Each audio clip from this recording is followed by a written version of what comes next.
E ao anjo da igreja que está em Filadélfia, escreve: isto diz o que é santo, o que é verdadeiro, o que tem a chave de Davi, o que abre e ninguém fecha, e fecha e ninguém abre. Eu não vou ler meditando nisso aqui tudo, porque a gente vai focar a respeito da coluna, mas só para que tenha contexto. Então, esse primeiro versículo fala da autoridade, da santidade e da autoridade de Jesus. Conheço as tuas obras, eis que diante de ti pus uma porta aberta, e ninguém a pode fechar, porque tendo pouca força, guardaste a minha palavra e não negaste o meu nome. Quer dizer, na verdade, aquela igreja não era uma igreja de muita condição, mas Jesus a considerava forte porque ela mantinha-se fiel. Aliás, das 7 cartas do Apocalipse, das 7 igrejas do Apocalipse, só essa, Filadélfia, e a igreja de Esmirna não receberam nas cartas repreensões ou repreensão nenhuma. Elas foram irrepreensíveis. Jesus não tinha nada contra essas igrejas, essa e Esmirna. Eis que eu farei aos da sinagoga de Satanás, aos que se dizem judeus e não são, mas mentem, eis que eu farei que venham e adorem prostrados a teus pés e saibam que eu te amo. Quer dizer, eles eram perseguidos, mas Jesus ia mostrar que estava com eles, ia fazer com que aqueles que os perseguiam reconhecessem isso. Como guardaste a palavra da minha paciência, também eu te guardarei da hora da tentação que há de vir sobre todo o mundo, para tentar os que habitam na terra. Então, Jesus prometeu também guardar aquela igreja no momento de tentação que viria sobre o mundo inteiro. Eis que venho sem demora, guarda o que tens, para que ninguém tome a tua coroa. Ou seja, é mais um versículo e mais uma carta em que a gente vê claramente que quando o assunto é salvação, ninguém está garantido. Essa igreja foi considerada uma igreja perfeita aos olhos de Deus. Jesus não fez nenhuma censura a essa igreja, mas ele, ainda assim, ele fala para que aquela igreja protegesse o que ela tinha, para que a coroa lhe fosse roubada, ou seja, para que ela não perdesse aquela condição. Mais uma prova clara, né? Mais uma afirmação que mostra claramente que salvação não é algo que você conquista e estará garantido. Não é como um troféu que o atleta conquista, põe lá na sala dele e ninguém toma mais. A salvação é uma conquista diária. Se a pessoa não vigiar, se ela não guardar o que ela tem, se ela não proteger a fé dela, há o risco dela perder a salvação. Então, se um dia você ouvir alguém dizer assim: olha, você está na graça, Jesus já sacrificou, uma vez salvo, salvo para sempre, fuja dessa pessoa, porque ela não está indo na mesma direção do que o Espírito diz, porque não é isso que a Bíblia diz. A Bíblia mostra claramente que nós temos que guardar aquilo que nós temos. Isso é uma luta diária. Por isso que se fala ao que vencer, né? Como a gente vai ler aqui em seguida, que é aqui onde eu queria chegar, versículo 12.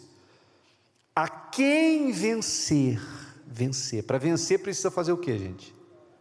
Lutar. Então, para ser salvo tem que haver o que? Luta. Não é mamão com açúcar. Não é facilidade. Não pense que a vida cristã, a salvação, Jesus já morreu na cruz, eu estou na graça, e mamão com açúcar. Não é o que está escrito aqui. Para você vencer, você tem que lutar. A quem vencer, eu o farei coluna no templo do meu Deus, e dele o que? Nunca sairá. Guarde bem esse trecho, né? Quem vencer, eu farei coluna, por isso você trouxe hoje uma coluna de papel com o seu nome escrito, no templo do meu Deus, e dele nunca sairá. Essa é uma característica de quem é coluna, não sair. E escreverei sobre ele o nome do meu Deus, e o nome da cidade do meu Deus, a nova Jerusalém, que desce do céu, do meu Deus, e também o meu novo nome. Você sabe que depois de tudo cumprido, depois do juízo final, Deus fará novos céus e nova terra. Quando você morre com Jesus, você morre salvo, o céu não é o destino final. Assim como o inferno é uma sala de espera para o lago de fogo que arde com fogo e enxofre, que é a segunda morte, vocês já ouviram sobre isso aqui, o bispo Renato já explicou. Também o céu não é o destino final dos que morrem com salvação. Deus, depois de tudo terminado, fará novos céus e nova terra, até porque essa aqui vai pegar fogo. E nessa nova terra, Ele fará descer, repare que aqui fala, a nova Jerusalém, que o quê? Que desce do céu, do meu Deus, e também o meu novo nome. Então, a nova Jerusalém vai descer do céu e será instalada nessa nova terra como a sede do governo de Deus. Todos nós, ou todos os salvos, seremos revestidos, ou teremos um corpo, melhor dizendo, teremos um corpo revestido da incorruptibilidade.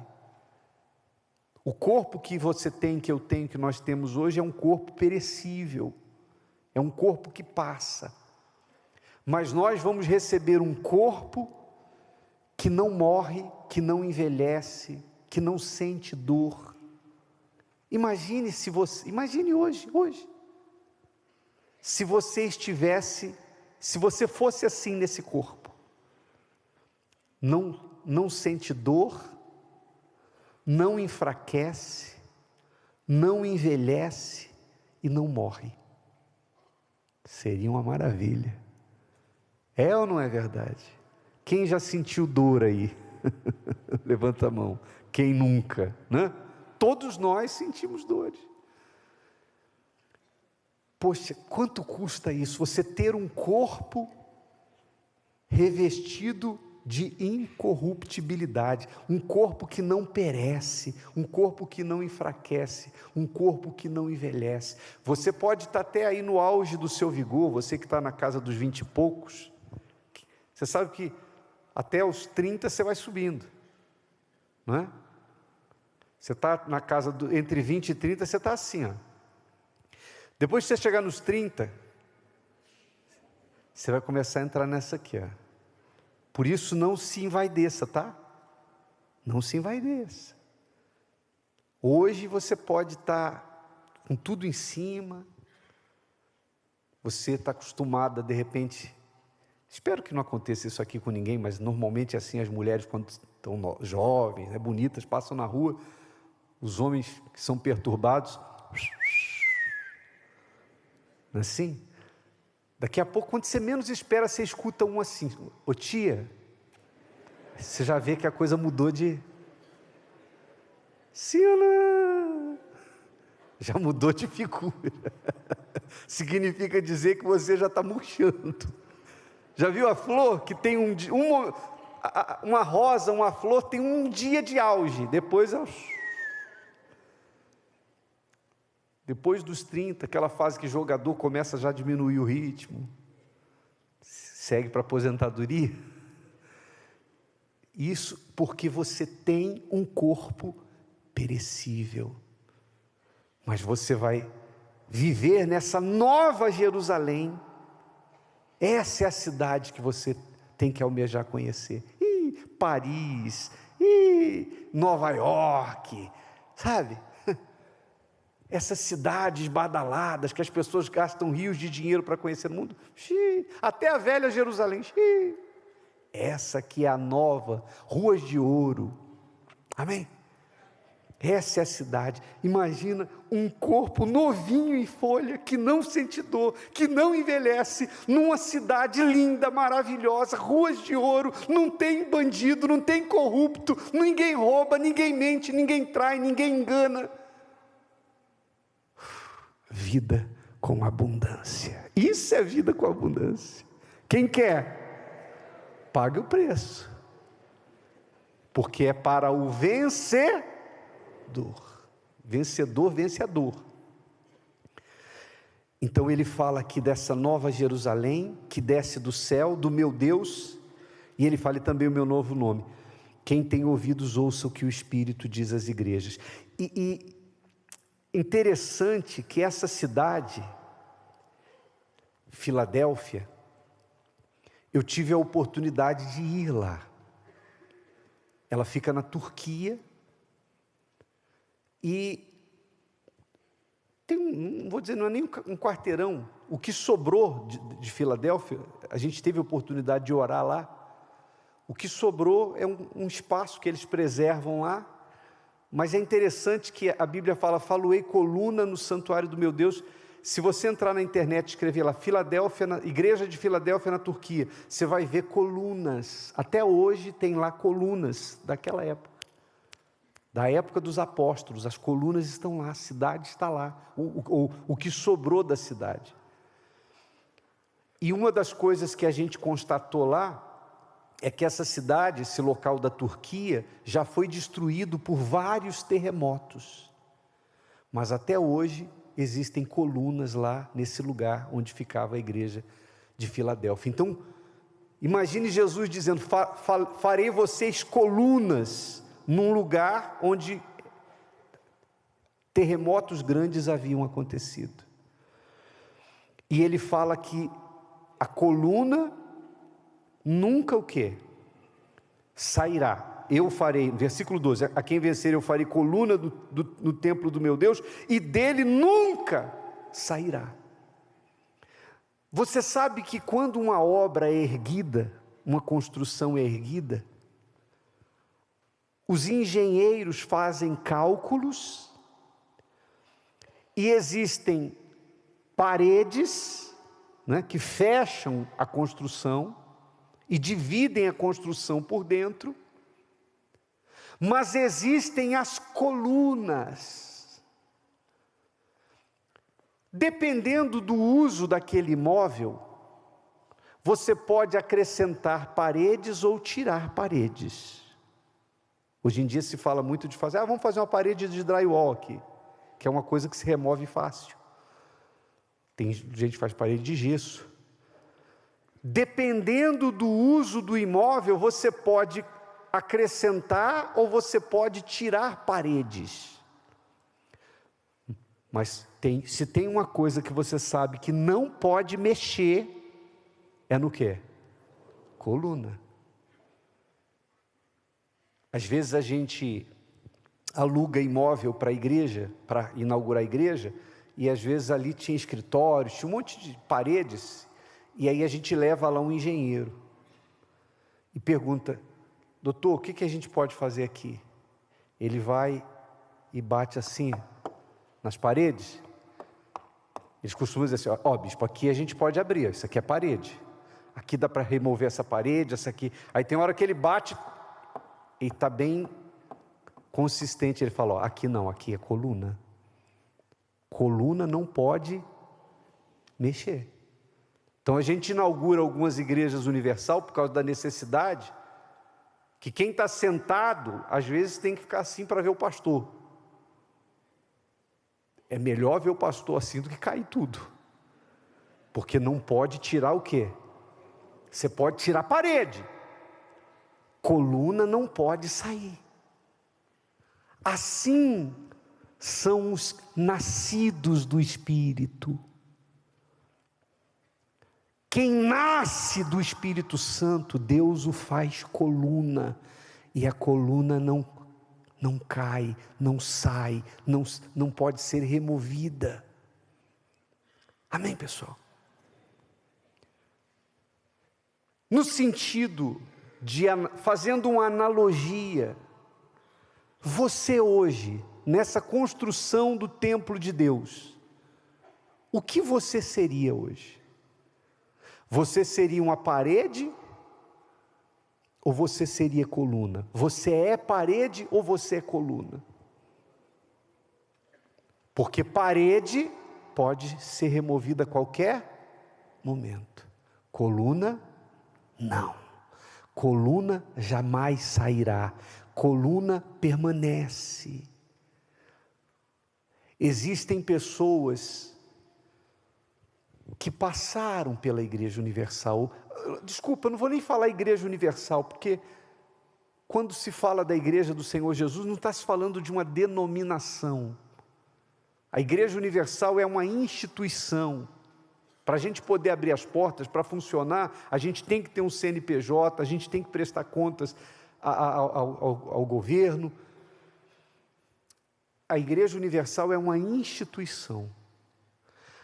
A Igreja do Senhor Jesus, da qual a Bíblia está falando, ela é formada por todos os vencedores, aqueles que praticam a palavra, aqueles que vencem as perseguições, que vencem as tentações, aqueles que são moradas do Espírito Santo, aqueles que, sabe, de todos os povos, nações e línguas, que vivem em obediência à palavra, os que vencem, esses formam a Igreja do Senhor Jesus. Então, essas pessoas, elas permanecem, as paredes não. De vez em quando, a gente tem a oportunidade de voltar para fazer uma reunião, um culto em igrejas que a gente passou há muitos anos atrás.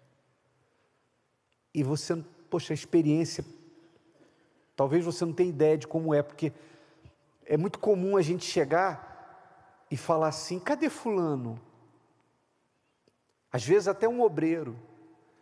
E aí vem a resposta, ei bicho, só não soube não, ele caiu, ele saiu, ele desviou, aconteceu isso, aconteceu aquilo, ele não permaneceu.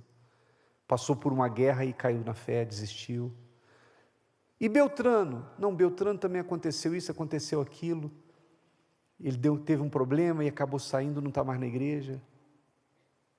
Às vezes a gente fica até admirado, porque a gente vê pessoas que hoje estão servindo até os encostos. Você fica até assim, meu Deus, mas expulsou demônio aqui e agora está servindo os encostos. Pois é. Por que isso acontece? Porque não era o quê? Uma coluna, era uma parede, preencher um espaço. Mas não era coluna. Coluna é quem nasce de Deus. Não é a pessoa que nasce da simpatia do pastor. A parede está ali, mas ela não sustenta. Sabe, tem gente que, por exemplo, a parede, quem é parede, está sentado aí, é parede, só de olhar ali, dependendo do pastor que entra, ela já faz assim. Pensei que era o outro. A motivação dela não é Deus. Compreende, sim ou não? Ela não está ali porque ela é uma só com Jesus. Ela está ali porque ela é simpática ao bispo A, ao bispo B, ao bispo C. Ela está ali porque ela está na expectativa de resolver um problema, de receber uma bênção, de conquistar alguma coisa. Então ela é frágil. O simples fato de trocar de pastor, ela já sai da igreja. Sabe, passa por uma tentação, passa por uma injustiça, passa por uma luta, cai. Aliás, falando nisso, estreia sexta-feira agora, exclusivamente no Univer Vídeo, a série que conta a história de quem? De Jó, imperdível. Você vai ver o que é um relacionamento com com Deus que não é baseado no que Deus tem para te dar, mas no que Deus é. Então, a parede, sabe, por qualquer razão, qualquer coisinha é motivo para aquela pessoa se abalar. Então, a gente às vezes volta em lugares que a gente passou há décadas atrás e a gente vê pessoas que foram removidas, saíram, infelizmente. Mas em contrapartida, a gente reencontra as colunas. Gente que já está enrugada, gente que a gente viu bem jovem, hoje já está enrugada, encurvada, mas está ali, ó, não cai. Gente que já viu fogo e terremoto, igual aquele hino, já vi fogo e terremoto, sabe? A pessoa já viu de tudo, já viu, sabe, já passou pastor A, pastor B, já passou pastor com característica de ser mais enérgico, já passou pastor mais tranquilo, já passou, sabe, a igreja já passou diversas dificuldades, já passou lutas dentro de casa, já passou por tentações, o diabo já investiu contra aquela pessoa de várias maneiras, no decorrer dos anos, mas ela está ali, ela não sai, porque ela é o quê? Coluna. Coluna é aquele que está na igreja, não por causa dos homens, não por causa das bênçãos, não de forma circunstancial. Coluna é aquela que sustenta. Ela está ali porque ela nasceu de Deus. E só você pode fazer uma avaliação da sua própria fé e saber o que você é. Amém? Coluna na casa de Deus. Hoje a gente está entrando numa geração de cristãos que defendem a ideia de que nós não precisamos de igreja. Hoje em dia muitos estão já defendendo isso, eu não preciso ir na igreja, eu sou cristão na minha casa, eu não me sujeito ao pastor, eu não aceito ninguém me falando nada, eu leio a Bíblia e oro na minha casa. Bispo, é correto isso? Não, isso é antibíblico. Quem criou a igreja do Senhor Jesus foi o Senhor Jesus. Não foi Ele que falou? Sobre esta pedra edificarei a minha igreja. Quem falou igreja foi Ele. Igreja é uma congregação. É um lugar onde as pessoas se reúnem para buscar a Deus. Mas hoje em dia, essa geração de cristãos que a gente está vivendo, muita gente defende que não precisa ter igreja. E o diabo quer isso mesmo, né? O diabo quer isolar, justamente para que a pessoa vá se enfraquecendo, ela vai ficando desnutrida, sem alimento, e ela vai se enfraquecendo para ele dar o bote, e aí já era. Olha o que diz aqui no livro de Hebreus, capítulo 10, versículos 24 e 25. E consideremo-nos o quê? Uns aos outros. Para você considerar um ao outro, você tem que estar coletivamente, não é? Igreja. Para nos estimularmos ao amor e às boas obras. Está vendo? Igreja. Aqui é um estimulando o outro. Aqui dentro sempre vai ter alguém para te dar uma palavra. Pode ser um membro, pode ser um obreiro, pode ser o pastor, pode ser o bispo. Um é ferro afiando ferro, é um ajudando o outro, como diz aqui o texto. Não deixando o quê? Nossa mútua congregação, como é costume de alguns, ou seja, já naquela época existiam os desigrejados. Já tinha gente com essa ideia de não congregar. Antes, admoestando-nos uns aos outros, e tanto mais quanto vedes que se vai aproximando aquele dia. Na Bíblia, que tem comentários do Bispo Macedo, é interessante o comentário que o Bispo fez, se você ler na sua Bíblia, mas vai aparecer aqui no telão. O bispo Macedo escreveu o seguinte, ó: a igreja física tem papel fundamental na manutenção e no desenvolvimento da fé. Quando esta epístola foi escrita, muitos judeus estavam deixando de se reunir como antes, ou seja, nos primeiros dias depois da ascensão do Senhor Jesus. Os motivos dessa ausência, e você pode ver isso na série do apóstolo Paulo que está sendo exibida na Record. Os motivos dessa ausência eram o medo de se expor às duras perseguições da época e a recusa de alguns em se misturar aos gentios. Além disso, havia a má influência daqueles que semeavam a ideia de que não era necessário se reunir.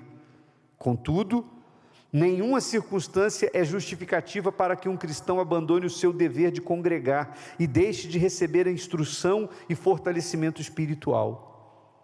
É engano pensar que a participação nos cultos e o envolvimento nas atividades evangelísticas são dispensáveis, pois é assim que interagimos uns com os outros e nos estimulamos espiritualmente. Erra quem acredita que pode caminhar na fé isolado de todos, rejeitando a determinação divina e também a igreja, que é a noiva de Cristo. E agora, vou chegar mais perto para falar com vocês uma coisa, só para encerrar esse assunto. Qual é o argumento? Qual é o argumento de muitos em relação a isso? O argumento é: eu já vi muita coisa errada na igreja. Eu já vi pastor cair, eu já vi bispo cair, eu já vi obreiro fazer coisas erradas, eu já vi muita gente errando e dando mau testemunho. Por isso eu saí da igreja. Tá bom. E você vai para qual igreja? Tem alguma que não tenha esse problema? Você acredita que exista alguma igreja, instituição humana, CNPJ, que você vai lá e nunca ninguém vai te decepcionar? Você acredita nisso? Isso existe? Não, isso não existe. Porque onde há ser humano, há falhas. Eu falho, tu falhas, ele falha, nós falhamos, vós falhais, todos falham, todos nós falhamos. A igreja, por mais que o homem seja homem de Deus, ele é homem. E enquanto nós estivermos aqui, nós vamos cometer erros. A Igreja Universal já errou muitas vezes. E às vezes as pessoas falam: mas a igreja antes era assim, era assado, então a igreja estava errada. Não, a igreja não estava errada, a igreja sempre foi sincera. Só que existe uma coisa que se chama amadurecimento. Paulo disse: quando eu era menino, eu pensava como menino, eu agia como menino. Quando vinha a ser grande, eu abandonei as coisas de menino. Tem coisas que eu fazia no culto antigamente que hoje eu não faria mais. Compreende isso ou não? Quando eu comecei a cuidar de igreja, eu tinha 18 anos, 19 anos. Sexta-feira eu fazia todos os cultos na igreja e à noite eu ia para o cemitério quebrar macumba. Eu vou fazer isso hoje? Não, mas eu era sincero. Eu era sincero. Só que eu era menino. Compreende, gente? Sim ou não? Então, a idade vai vindo e vocês começam a falar: não, isso aqui não é coisa para a gente fazer. A igreja hoje tem 48 anos, então tem muitas coisas que nós fazíamos e nós não fazemos mais. Ah, estávamos errados? Não, não estávamos errados. Éramos imaturos. A gente foi amadurecendo. Mas isso é motivo para deixar de congregar? Não. Porque se você for depender de perfeição, você não vai ficar em nenhuma instituição do mundo, em nenhum lugar. Porque onde há ser humano, há falhas. E uma outra coisa, última coisa, que também é a razão pela qual muita gente foge da igreja. Sabe o que é? Pecado. O que Adão fez quando pecou? Se escondeu.